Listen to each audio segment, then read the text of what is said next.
সরকারকে আগামী 24 ঘন্টা থেকে 48 ঘন্টা পর্যবেক্ষণ করা হবে।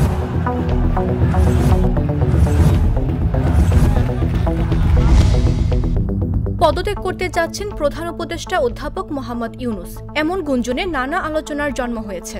বাড়ছে গুজব, অনিশ্চয়তা আর প্রশাসনিক স্থবিরতা। পদত্যাগের আলোচনা সামনে আসায় অন্তর্বর্তী সরকারের ভবিষ্যৎ নিয়েও অনিশ্চয়তার সৃষ্টি হয়েছে।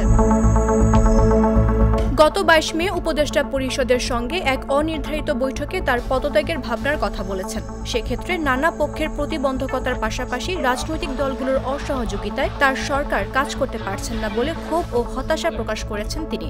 প্রধান উপদেষ্টার এমন ভাবনার কথা সংবাদ মাধ্যম বিবিসি বাংলাকে জানিয়েছেন জাতীয় নাগরিক পার্টির আহ্বায়ক নাহিদ ইসলাম। বৃহস্পতিবার সন্ধ্যায় প্রধান উপদেষ্টার সঙ্গে সাক্ষাতের পরে তার মাধ্যমেই প্রধান উপদেষ্টার এই ভাবনার কথা সংবাদ মাধ্যমে প্রকাশ পায়। রাজনৈতিক দলগুলো পরিস্থিতিটাকে নানাভাবে বিশ্লেষণ করছে।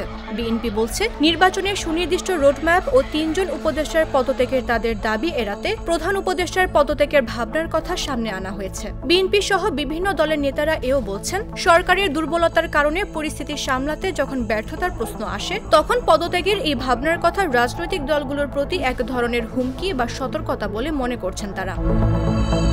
এদিকে শনিবার বিএনপি ও জামায়াতের সঙ্গে বৈঠকে বসবেন প্রধান উপদেষ্টা ডক্টর ইউনূস। কিন্তু প্রশ্ন উঠছে, অধ্যাপক ইউনূসকে কেন পদত্যাগের চিন্তা করতে হচ্ছে? সক্রিয় সব রাজনৈতিক দলের সমর্থনে গঠিত এই সরকারকে কেন এমন সংকটে পড়তে হলো?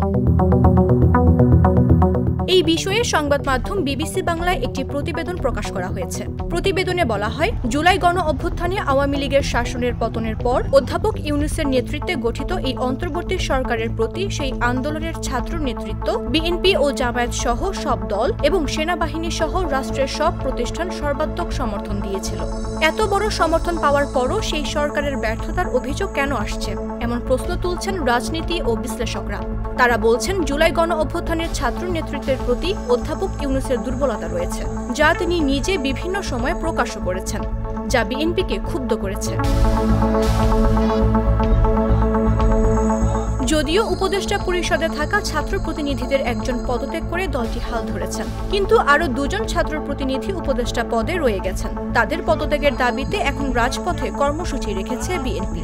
গত 9 মাসের প্রথম দিকে বৈষম্য বিরোধী ছাত্র আন্দোলন এবং পরে এনসিপির ব্যানারে বিভিন্ন ইস্যু তুলে রাজপথে অবস্থান সহ নানা কর্মসূচি পালন করতে দেখা গেছে। আওয়ামী লীগ নিষিদ্ধের দাবিতে প্রধান উপদেষ্টার বাসভবনের সামনেও অবস্থান কর্মসূচি পালন করা হয়েছে। সেই পরিস্থিতিতে সরকার দলটির কার্যক্রম নিষিদ্ধ করে। বিএনপি বিভিন্ন সময় সরকারের বিরুদ্ধে এনসিপির প্রতি পক্ষপাতিত্বের অভিযোগ করেছে।